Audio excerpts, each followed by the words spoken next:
잘라서 내가 하나님의 자녀가 되었다는 것을 확인하는 구약의 표징입니다. 신약에 세례가 있다면 구약에는 할례가 있었어요. 그런데 이제 율법의 완성인 예수님이 와서 이 할례 없이도 천국 갈 수 있는 축복을 허락해 주었는데 이들에게 와가지고 또다시 이 멍에를 지우려고 하는 겁니다. 여러분, 오늘 이 본문을 통해서 우리는 두 가지 교훈을 깨달아야 됩니다. 첫째, 내가 가지고 있는 성경적 지식과 이해가 반드시 성령 하나님께 붙잡혀야 된다.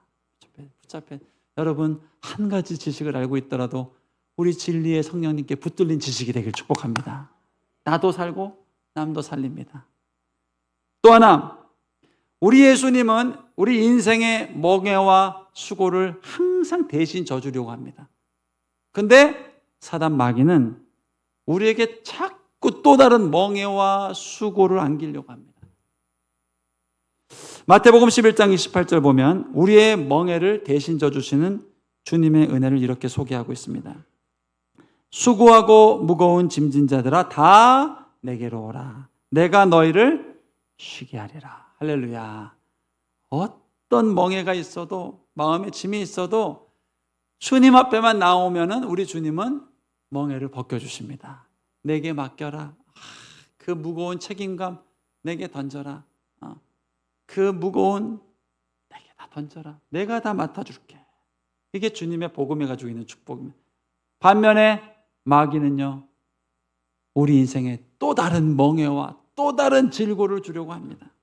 그게 오늘 유대로부터 내려온 어떤 사람들을 통해서 나온 비판이었습니다. 1절 말씀 볼까요? 어떤 사람들이 유대로부터 내려와서 형제들을 가르치되 너희가 모세 법대로 할례를 받지 않으면 능히 구원을 받지 못하리라 합니다. 여러분, 우리의 수고와 멍에를 날마다 벗겨주시는 주님을 찬양하길 축복합니다. 너무너무 좋은 주님이에요. 정말 좋은 주님. 자, 그렇기 때문에 바울은 이 부분에 있어서 절대로 타협할 수가 없었습니다. 바울이 보기에 이건 다른 복음이었습니다. 바울은요, 이들이 말하는 율법의 멍에가 얼마나 무거운지를 잘 알고 있습니다. 그는 나면서부터 이 율법의 멍에를 가지고 살아왔습니다. 더 율법적으로 살고 더 율법을 지키려 살아왔지만 마음의 평강은 없고 분노는 가득하고 주님의 자녀됨의 기쁨을 누릴 수가 없었습니다. 어느 날 갑자기 예수님을 만나고 내 모든 멍에와 수고를 대신 져주시는 주님을 보고 확실하게 알게 됐어요. 이것이 복음이구나. 예수 십자가가 복음이구나. 예수 십자가가 나를 천국으로 인도하는구나. 다른 지식, 다른 율법 아무 소용없어. 예수님의 십자가가 나를 천국으로 인도하는 거야. 믿었기 때문에 이 할례를 주장하는 할례자들하고 다툴 수밖에 없었어요. 절대로 타협할 수가 없었습니다. 그게 2절 말씀입니다. 바울 및 바나바와 그들 사이에 적지 아니한 다툼과 변론이 일어난지라. 여러분, 바울은 이 예수 복음을 지키기 위해서 다툼을 불사하고 전쟁을 불사하고 복음을 사수하기 위해서 삶을 던집니다. 저는 저 여러분도 내게 주신 복음을 사수하고 지켜낼 수 있는 인생이 되시길 축복합니다. 내가 복음을 사수하고 지킬 때 그 복음이 내 인생을 지켜줍니다. 그러나 내가 내게 주신 복음을 지키지 못하고 사수하지 못할 때 여러분, 그 복음이 나를 지켜줄 수가 없습니다. 최근에 고위공직자의 인사청문회에서 크리스찬 대법관 출신의 후보자가 자신의 신앙관과 질문에 대해서 창조신앙을 고백한 것에 대해서 여론이 갑론을박으로 나눠지고 있습니다. 공인이 인사청문회에서 저렇게 자신의 신앙관을 밝혀도 되냐라고 비판하는 사람들이 있습니다. 그리고 아니다, 자유민주주의 국가에서 내 신앙관을 물어보고 내 소신을 물어보는데 그것을 밝히는 것이 뭐가 잘못됐냐? 사람들입니다. 그리고 대부분의 크리스천들은 이 인사청문회에서 자신의 인사고과의 단점이 될 수 있는 불구하고 내게 물어준 질문에 대해 내 신앙, 내가 가지고 있는 복음을 사수하고 고백한 사람, 이 후보자에 대해서 칭찬과 격려를 보내고 있는 거예요. 더군다나 이 후보자는 차별금지법에 대한 동성애에 대한 질문까지 오자 거침없이 자기가 가지고 있는 창조적 신앙관을 고백합니다. 여러분, 이 복음은 내가 지키지 않으면요, 누가 지켜주지 않습니다. 내가 가지고 있는 신앙, 내가 가지고 있는 믿음, 세상이 지켜주지 않습니다. 그리고 내가 이 복음을 다니엘처럼, 다윗처럼 지켜낼 때 하나님이 보호하시고 인도하심을 받는 위대한 사람이 되는 겁니다. 여러분 인생에 주신 이 위대한 신앙 고백, 어느 자리에 있건 어떤 상황에 있건 지켜낼 수 있는 저와 여러분 될 수 있길 축복합니다. 바울이 지금 그것을 위해서 싸우고 있습니다. 오직 십자가 외에는 구원이 없습니다. 행위나 율법으로 절대로 구원에 이르지 못합니다 라고 타협 없이 이 부분을 싸우고 있는 거예요. 할렐루야. 여러분, 개신교의 모체가 되는 가톨릭과 개신교, 이 개신교가 아직도 타협할 수 없는 가톨릭의 가르침이 무엇입니까? 마리아를 통한 기도와 교황이 가지고 있는 절대 무오설에 개신교는 동의할 수가 없는 거예요. 기도는 예수님의 이름으로 하나님께만 할 수 있습니다. 다른 어떤 성인, 다른 어떤 이름을 통해서 예수님께 갈 수 없습니다. 이 부분에 있어서 우리 개신교는 절대로 타협을 하지 않는 겁니다. 다른 이름으로는 주님께로 나갈 수가 없다는 거예요. 여러분, 예수 외에는 죄사함을 얻을 길이 없습니다. 예수 외에는 내 인생의 소망과 기쁨을 얻을 길이 없습니다. 우리 오직 예수를 믿는 믿음만이 나를 영원한 생명의 길로 인도하는 거예요. 바울이 이거를 지키기 위해서 할례자들과 싸우고 있는 겁니다. 아니다.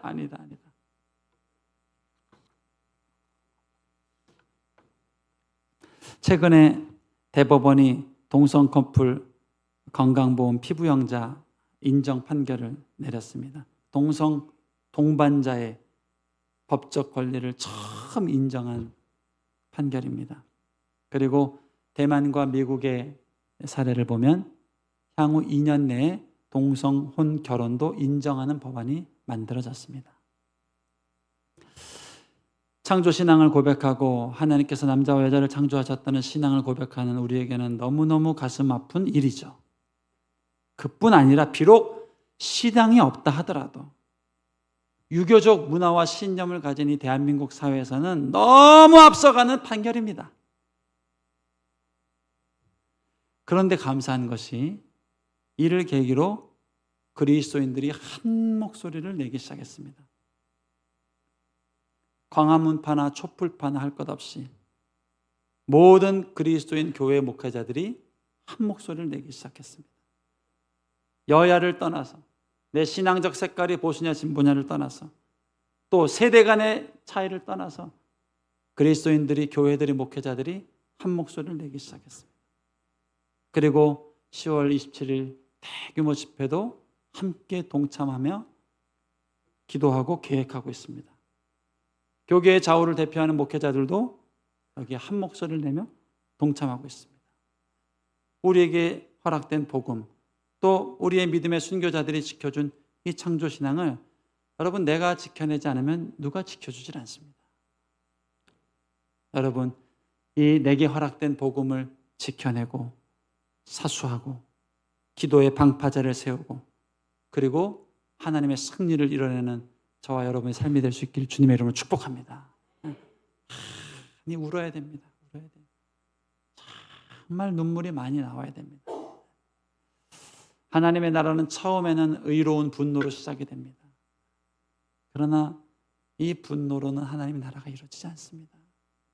그 다음 단계를 가야 됩니다. 다음 단계가 눈물입니다. 눈물. 스데반이 흘렸던 눈물, 야고보 사도가 흘렸던 눈물, 자녀를 생각하며 동성애자를 생각하며 눈물이 나와야 됩니다. 눈물이.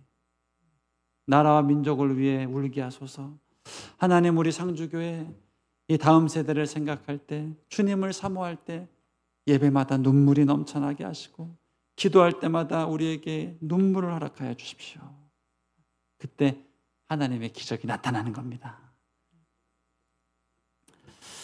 바울이 지금 이 복음을 지키기 위해서 싸우고 있습니다. 바나바와 함께 싸우고 있는데요, 좀채 이 다툼이 해결이 되지가 않습니다.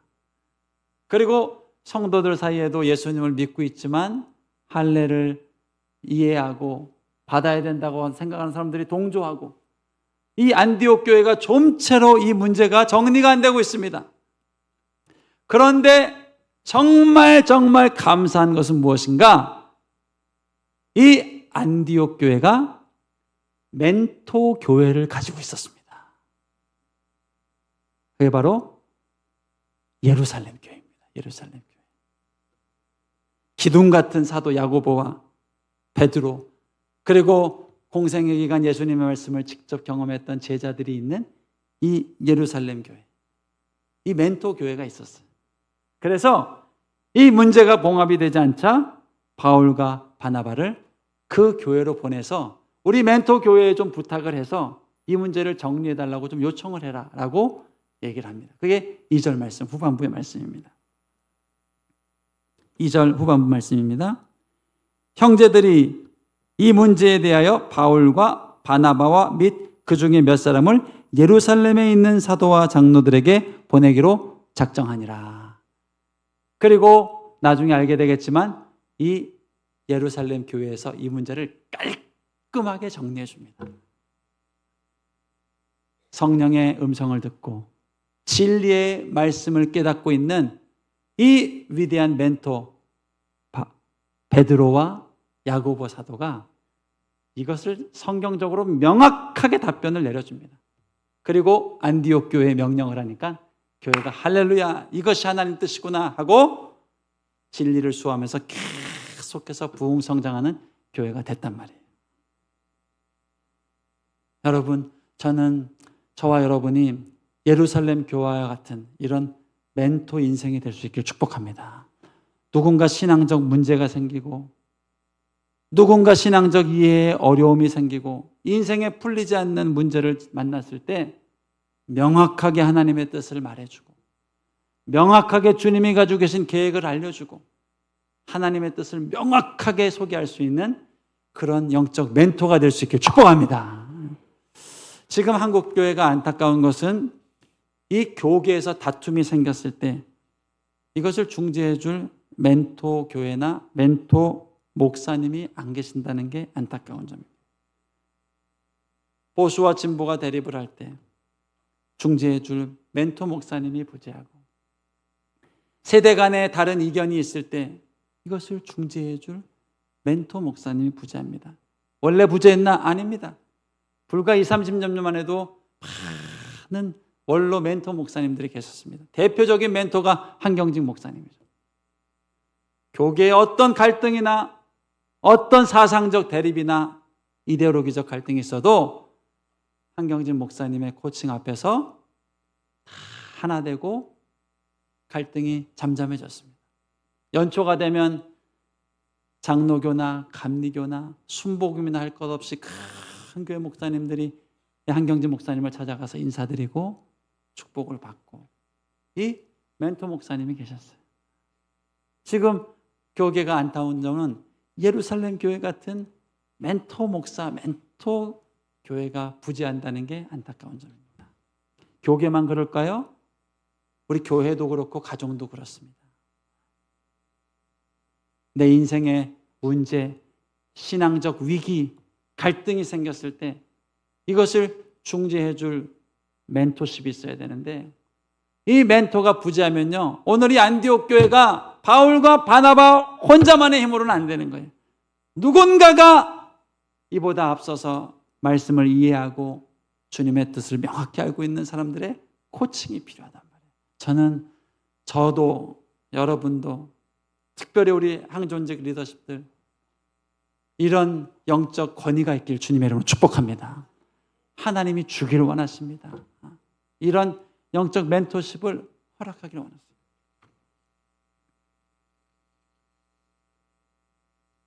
여러분, 예수님을 보십시오. 그를 대적한 율법학자들이 얼마나 많았습니까? 복음으로 설피하고 있는 제자들을 공격하고 나무라고 계속 트집을 잡습니다. 그러나 주님은 그때마다 제자들에게 명확한 답변을 주시죠. 한 번도 그들의 계계에 휘말린 적이 없습니다. 그리고 잘 피하기도 하십니다. 피하기도 잘해야 돼요.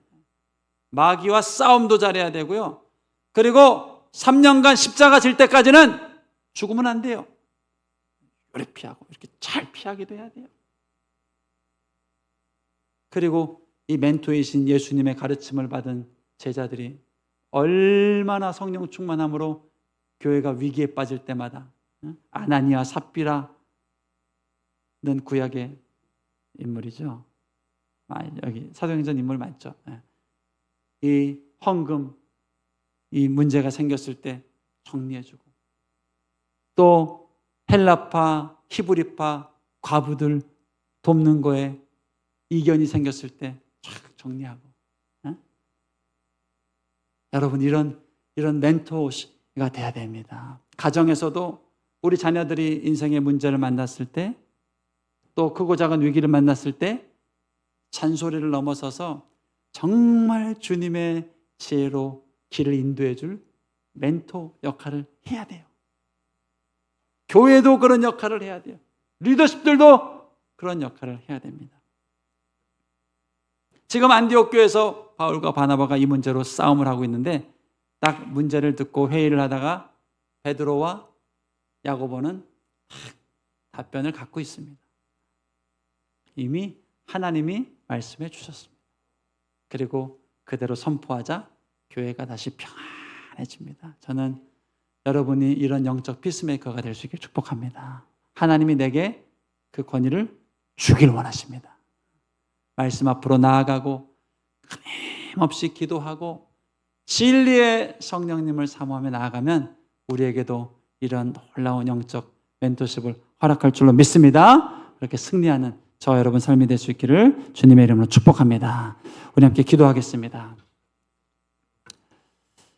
여러분, 복음을 아예 모르는 사람은 갈등을 일으키지 않습니다. 알지만 설피 알고 있는 사람들이 문제를 일으킵니다. 예수를 이해하지만 완전하게 이해하지 못하고 있을 때 갈등이 일어납니다. 본문에서 안디옥 교회를 찾아온 어떤 사람들이 바로 그런 사람들이었습니다.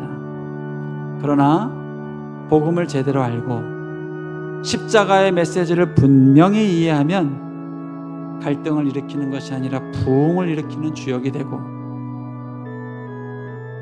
다툼을 일으키는 세대가 아니라 회복을 일으키는 세대가 되고, 하나됨을 일으키는 거룩한 세대가 되는 거예요.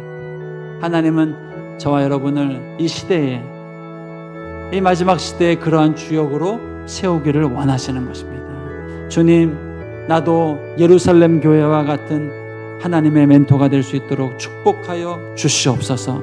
인생의 위기, 병마, 귀신, 어둠, 절망, 깨어진 관계, 어떠한 문제로 신음하는 우리 새가족들이 보일 때 그들을 위해 기도하고 그들의 돌파구를 알 수 있고 그들을 향한 하나님의 선명하고 분명한 말씀을 이해할 수 있는 하나님의 사람들로 세워지게 하여 주시옵소서.